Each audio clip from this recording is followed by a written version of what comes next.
अरे भाई जी महाराज वयोवृद्ध अवस्था थी और एक गलित कुष्ठ था। एक व्यक्ति को घर से निष्कासित हो गए। अरे घर वाले सब स्वार्थी, बुरा लगेगा जो मोहासक्त लोग हैं, क्योंकि वो जानते नहीं। जब देख लेते हमारे काम का नहीं है तब असली रूप इनका देखने का आता है। मेरे भाई, मेरे ताऊ, मेरे चाचा, मेरे मेरे मेरे। और जब उस व्यक्ति की, एक यहाँ ब्रजवासी थे, हम भिक्षा मांगने जाते थे, उनको ब्लड कैंसर था, 30 वर्ष की अवस्था होगी। तो वो बिहारी जी की गली के चबूतरे में बैठे थे। हमसे पूछते क्या मिला बाबा, ले कृपा मानते थे। उनसे पूछा आपका घर नहीं है क्या? उनका नहीं, यही। फिर आप ऐसे कैसे, जब देखो तो आप यहीं बैठे? बोले ब्लड कैंसर है, अब कोई दवा नहीं कराता, घर में कोई बात नहीं करता, तो बस बिहारी जी की याद में गली में बैठे रहते हैं। जब प्राण निकल जाएंगे निकल जाएंगे। नई अवस्था 28-30 की, ऐसा शरीर, एकदम पीला शरीर, आंखें धसी हुई ऐसी। संतों को भ्रमण करने में बड़े बड़े अनुभव होते हैं। ये झूठा प्रेम, बिल्कुल मान लीजिए बिल्कुल ऐसा माया का जाल है, मेरे मेरे मेरे, कोई साथ नहीं देता। भाई जी महाराज को वो व्यक्ति मिला, बड़ी दुर्गंध शरीर से, गलित कुष्ठ। भाई जी लाए अपने कमरे में, सबने भाई जी को रोआ, भाई जी आप वृद्ध शरीर हो, वैसे भी आपका रुग्ण शरीर, ना भाई जी हम ये बर्दाश्त नहीं करेंगे कि आपके कमरे में रुके। बोले कमरे में नहीं, 24 घंटे में 6 लोग तैयार हो, 7वें हम, समय बांधो, अलग अलग नियम से सेवा होगी इनकी। उनके आदेश को कोई काट नहीं सकता। सब ऐसे मुंह में भाई जी ने कपड़ा ऐसे। फिर एक दिन भाई जी ने कहा, जानते हो हमने तुम लोगों को क्यों लगाया है? क्योंकि तुम लोगों को भगवत प्राप्ति होनी है, इसलिए लगाया। होनी नहीं, करानी है, पर महापुरुष है ना, उनका तुम लोगों को भगवत प्राप्ति होनी, इससे समझो। ये जो कभी आपको सेवा का अवसर किसी को प्राप्त हो, कोई भी सेवा, तो मानना भजन का फल सेवा है, और सेवा का फल आराध्य देव को अधीन कर लेना है। आराध्य देव को अधीन कर लेना, प्रसन्न कर लेना नहीं, आराध्य देव को अधीन कर लेना। कहीं भी बड़ा चमत्कार सेवा में, ये नर रूप में जो नारायण की सेवा है, प्रभु की बहुत बड़ी सामर्थ्य, बहुत बड़ी सामर्थ्य। ऐसे करके जहां निकल रहे हो और आप उनको,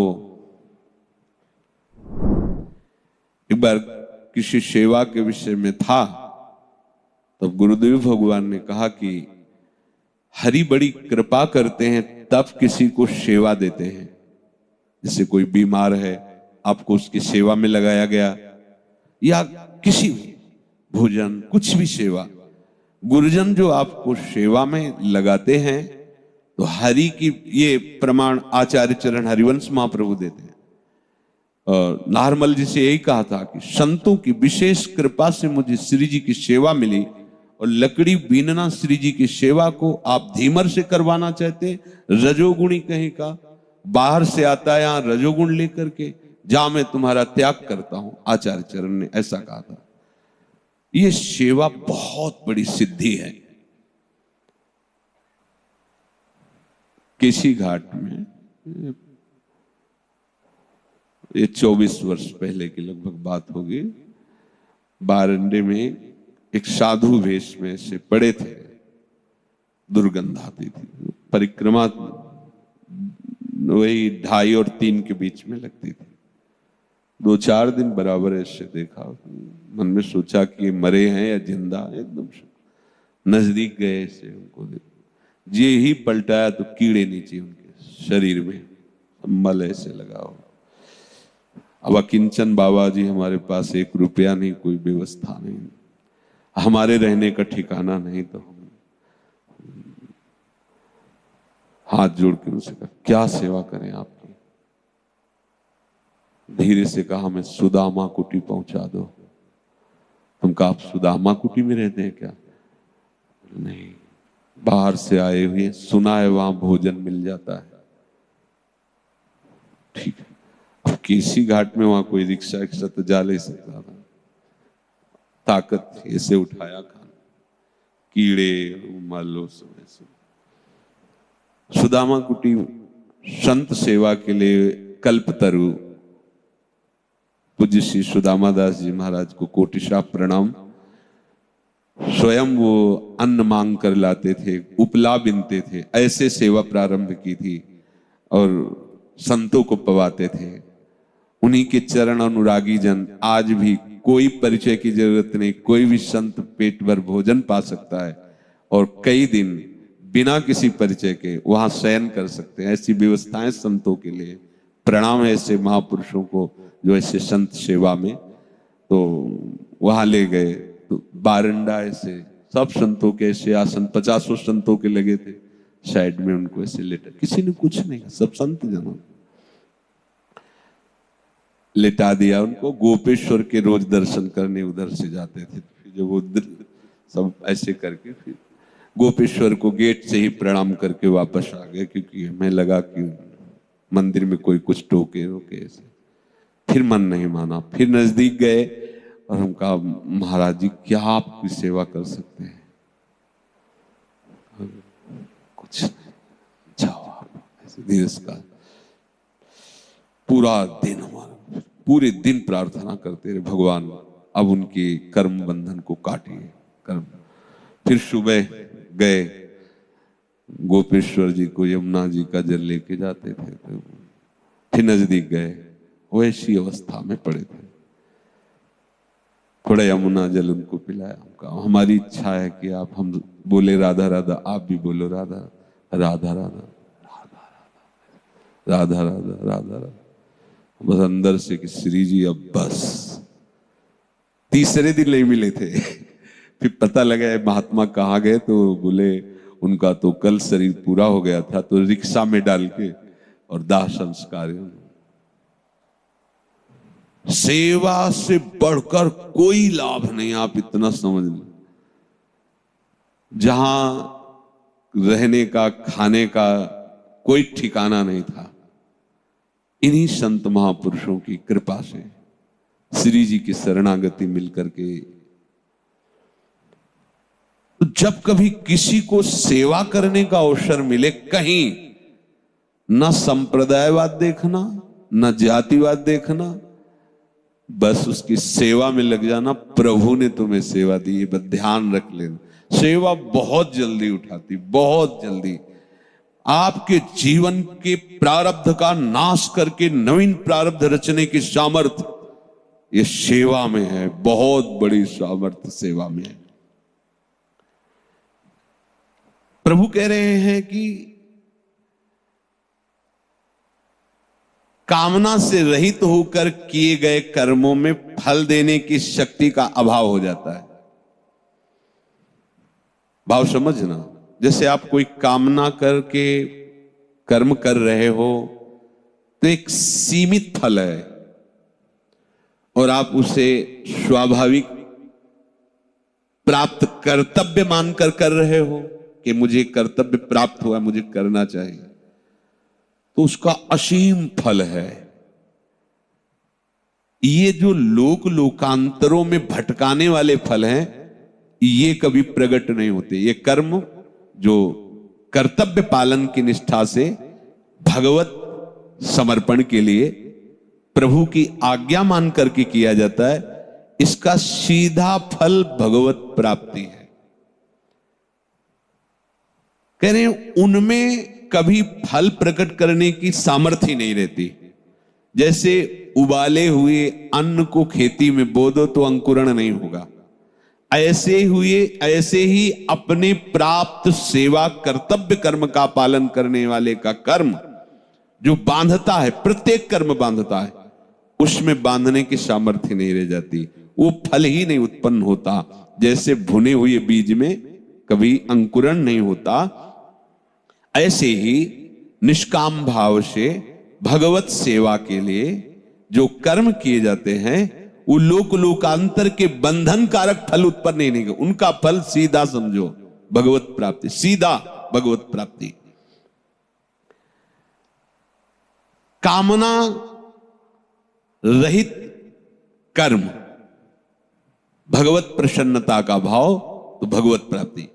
पर कामना का त्याग तभी हो सकता है जब आपको इस बात का परिचय मिले कि हमारी कामना बहुत छोटी होती है और इसका फल बहुत बड़ा होता है। यदि हम कामना कर लेंगे तो फल में बाधा आ जाएगी। ऐसे समझो, अगर हम कोई भी अब जैसे कोई सेवा ऐसी बन गई और आपने कामना कर ली कि मुझे अमुक चीज मिल जाए, वो मिल गई, खत्म हो गया। अगर आपने कामना नहीं की तो अमुक व्यवस्थाएं ऊपर से होंगी और वो उसका फल नहीं होगा, क्योंकि आपने चाहा ही नहीं।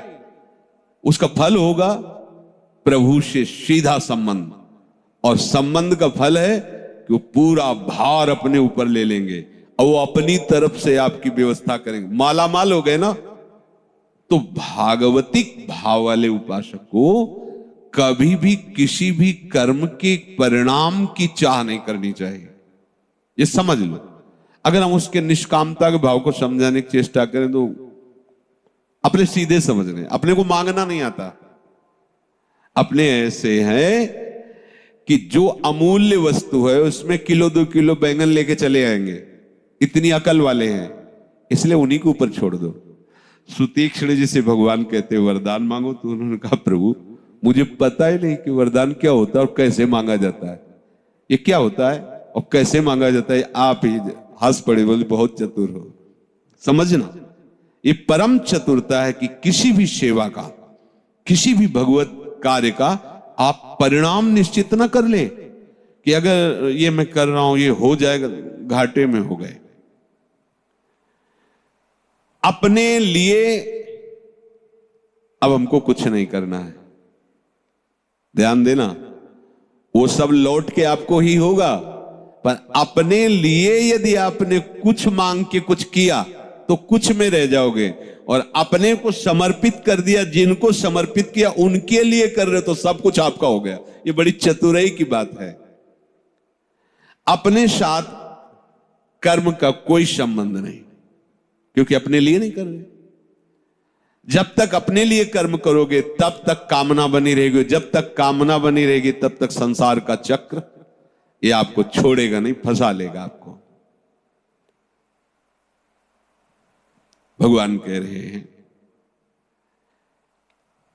कर्म करना ही है, फल की इच्छा न रखते हुए। ये पहले निश्चित कर लो।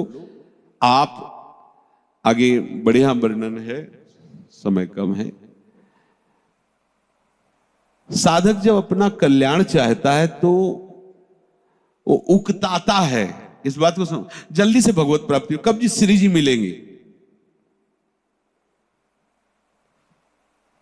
वो उकताता है। उकता करके वो सोचता है कि सब घर परिवार छोड़ दूं, सारे कार्य छोड़ दूं, एक जंगल में जाके एकदम ऐसे। ये उकताना और ये सोचना भगवत प्राप्ति नहीं है।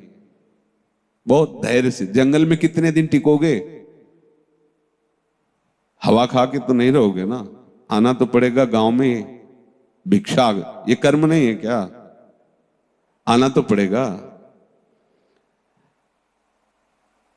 वो 2 विभाग कर लेता है, ये संसार के काम छोड़ो, वही भगवत कार्य करो भगवत भाव से, कहीं उकताने की जरूरत। हाँ, आपको वैराग्य हो रहा है, आप देख रहे हो अपने सब कर्तव्य के पालन में निष्ठ हैं, आप निकलो, सबसे अनुमति लो, निकलो और आप अपने मार्ग को चयन करो। यदि आपको वो सेवा मिली है, वो कर्तव्य मिला है, नाम जप करते हुए भगवत प्रसन्नता के लिए उस कार्य को करो। कर्मों का स्वरूप से त्याग करके साधक सोचता है कि मैं एकांत में बैठकर सिद्धि प्राप्त कर लूंगा, ये भ्रम है। अधिकतर बीमार हो जाते हैं क्योंकि मेहनत करके पहले खूब अब बैठे बैठे भारी शरीर, अब क्योंकि कर्म किए बिना रह नहीं सकते, तो अब कर्म क्या हो रहा है भाई, यही खाना पीना सोना हगना नहाना, समझ रहे हो ना, ये कर्म नहीं हो रहा क्या? वो सोच रहे कर्म के त्यागी, बोले हम तो संसार के त्यागी, ये संसार नहीं है क्या? बहुत सूक्ष्मता समझना। आपने भगवत भाव को समझा नहीं। एक किसान आदमी थे, उन्होंने देखा संतों को खूब सब प्रणाम कर रहे हो,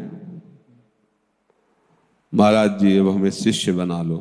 बन जाओ संतों, क्या हो तो चाहते ही कि सब भजन करें। पत्नी से लड़ झगड़ करके वैराग्य ले लिया, और अब वहां महाराज जी के पास रोज नाना प्रकार के भोग सामग्री, किसान आदमी पाते रहे, खूब अधिक पकवान आदि पा पा के, और साल भर में पी लिया हो गए, लीवर खराब हो गया। भजन में तो भोजन देख के बैरागी बोले थे ना, शरीर जो फूल गया सब ऐसे हो गए। बोले महाराज जी अब हम घर जाना चाहते हैं। बिल्कुल जाओ, वो तो निरपेक्ष माप, हिसकी हिसका बाढ़ा जोग, छीजी काया तन में रोग। ये उपद्रवी स्वभाव, उक्ताया स्वभाव की जरूरत नहीं, बहुत धैर्य से। तभी हम कहते हैं कि पकड़ो, छोड़ने की चिंता मत करो, पकड़ो श्री जी के नाम को, रूप को, लीला को, धाम को, और सुलझ के चलो। जब कभी तुम्हें कोई भागवतिक सेवा, किसी जीव की सेवा, संत की सेवा, ऐसी परिस्थिति जहां कोई छू न रहा हो, मतलब नाच पड़ना कि भगवान ने माया पर विजय प्राप्त करने के लिए मुझे अवसर दे दिया, मुझे सेवा का अवसर दे दिया।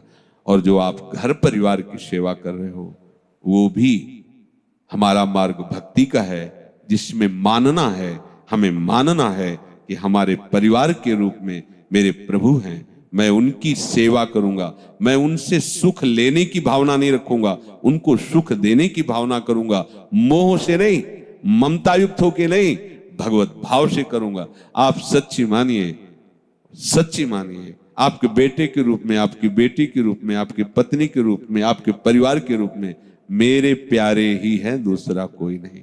बड़ा आनंद आ जाएगा, आप परमार्थ के शुद्ध पथिक वही बन जाएंगे। भगवान की वाणी पर विश्वास करके आप आगे बढ़िए। श्री राधा वल्लभ लाल।